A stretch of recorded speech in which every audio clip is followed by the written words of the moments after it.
આપણા જીવનમાં ગમે ત્યારે ગમે તેવી પરિસ્થિતિ આવે ને તો પણ કોઈ દિવસ ધીરજ ગુમાવી નહીં. જો ધીરજ રાખીશું ને તો ગમે તેવા દિવસો હશે ને તો પણ પસાર થઈ જશે. એક ગામમાં એક શેઠ રહેતા હતા. હવે એ ગામમાં એક સંત મહાત્મા આવે છે.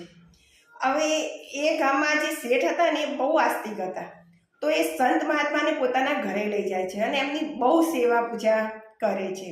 અને પછી જ્યારે એ સંત વિદાય લેવાના હોય છે ને ત્યારે આ શેઠ સંત મહાત્માને કહે છે કે મહાત્મા, તમે મને કંઈક ઉપદેશ આપતા જાઓ કે જે મારા જીવનમાં મને કામ લાગે.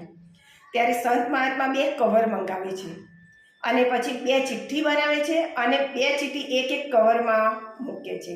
અને પછી શેઠના હાથમાં આપતા કહે છે કે આ એક સુખની ચિઠ્ઠી છે કે જ્યારે તારા જીવનમાં અતિશય સુખ આવે ત્યારે આ ચિઠ્ઠી ખોલજે.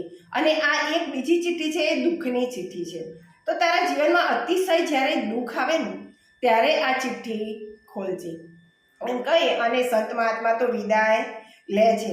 અને પછી તો ધીરે ધીરે પેલા શેઠના જીવનમાં તો સુખ આવવા માંડ્યું. એમના દીકરા બધા વિદેશ ગયા, ત્યાં કમાવા લાગ્યા, અહીંયા પણ સુખ શાંતિ થઈ ગઈ. ત્યારે પેલા શેઠને વિચાર આવે છે કે લાઈને પેલી શેઠની પેલી ચિઠ્ઠી જે સુખની ચિઠ્ઠી હતી એ ખોલું. અને શેઠ એ ચિઠ્ઠી ખોલે છે તો ચિઠ્ઠીમાં શું લખ્યું હતું કે આ દિવસો પણ જતા રહેશે. શેઠને વિચાર આવ્યો કે મહાત્માએ આવું કેમ લખ્યું છે, પણ પછી એ ચિઠ્ઠી પેક કરી અને મૂકી દે છે અને પોતે એમ તો પોતાના ધંધામાં પાછો લાગી જાય છે. અને પછી થોડા દિવસ પછી એના જીવનમાં પરિવર્તન આવે છે અને દુઃખના દિવસો ચાલુ થાય છે. જે એનો ધંધો હતો એ બધો જ વિખરાઈ જાય છે. દુકાનો, ઘર બધું વેચવાનો વારો આવી જાય છે. ત્યારે બહુ દુઃખ આવે છે ને ત્યારે શેઠ પેલી દુઃખની ચિઠ્ઠી ખોલે છે કે લાવને જોવું મહાત્માએ શું લખ્યું છે. તો એમાં શું લખ્યું હતું કે આ પણ દિવસો જતા રહેશે. આ ચિઠ્ઠી વાંચીને શેઠનો ધીરજ થાય છે, શાંતિ થઈ જાય છે કે ચલો આ પણ દિવસો મારા જતા રહેશે.